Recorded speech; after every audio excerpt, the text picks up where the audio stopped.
సమాజంలో. కనుక ముందు ప్రాణం ఉండగానే, దీపం ఉండగానే, ఆత్మ ఉండగానే, ఈ జీవితంలో మన బ్రతికి ఉండగానే మనం ఇంటిని చక్కదిద్దుకోవాలి, మన జీవితాన్ని చక్కదిద్దుకోవాలి, లేదంటే ప్రమాదం. శరీరధారి ఉన్న దినములలో మహారోదనతోనూ కన్నీళ్లు విడిచేటండి ఆయన. కన్నీళ్ళని బాధ అండి, కన్నీరు కారుస్తున్నాడు. ఒక పురుషుడు కన్నీళ్లు కారుస్తున్నాడంటే మీరు ఆలోచించండి. ఎక్కువ స్త్రీలు ఎక్కువగా కన్నీళ్లు కారుస్తుంటారు.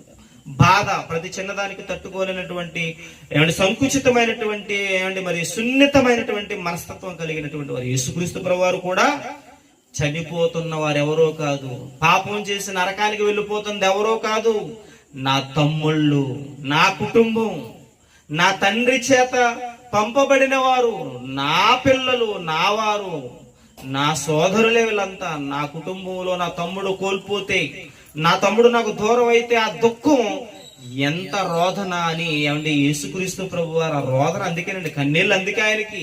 నా చెల్లి నరకానికి వెళ్ళిపోతుంది, నా తమ్ముడు నరకానికి వెళ్ళిపోతున్నాడు అనే బాధ కన్నీళ్లు కారుస్తున్నాడట ఆయన, కన్నీళ్లు కారుస్తున్నాడట. ఇంకేమంటున్నాడు చూడండి, తను మరణము నుండి రక్షింపగలవానికి ప్రార్థన యాచనలు బ్రతిమలాడుకుంటున్నాడండి. ప్రభువా ప్రభువా అని సమర్పించి భయభక్తులు కలిగి ఉన్నందున ఆయన అంగీకరించబడ్డాడట.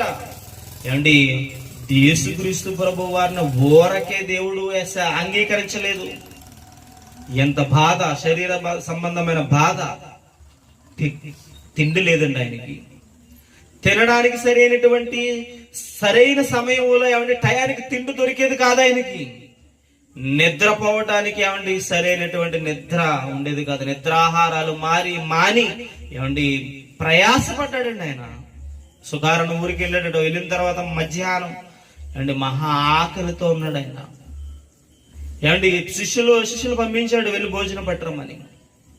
ప్రియమైన దేవుని పిల్లలారా, ఇవన్నీ మనం ఆలోచిస్తుంటే ఎంత బాధ అనుభవించాడో తెలుసండి ఆయన. ఎందుకు అనుకుంటున్నారు? మన కోసమేనండి. మనం ఎవరో కాదు. మన గురించి ఎందుకైనా ఆలోచించాలి?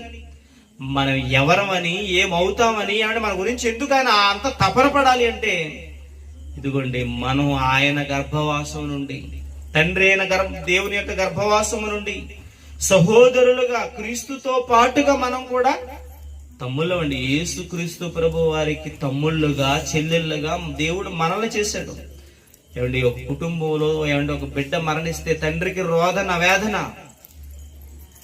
దేవుడట కన్నీళ్లు విడుస్తున్నాడట. దేవుడు ఎందుకు కన్నీళ్లు విడుస్తున్నాడు?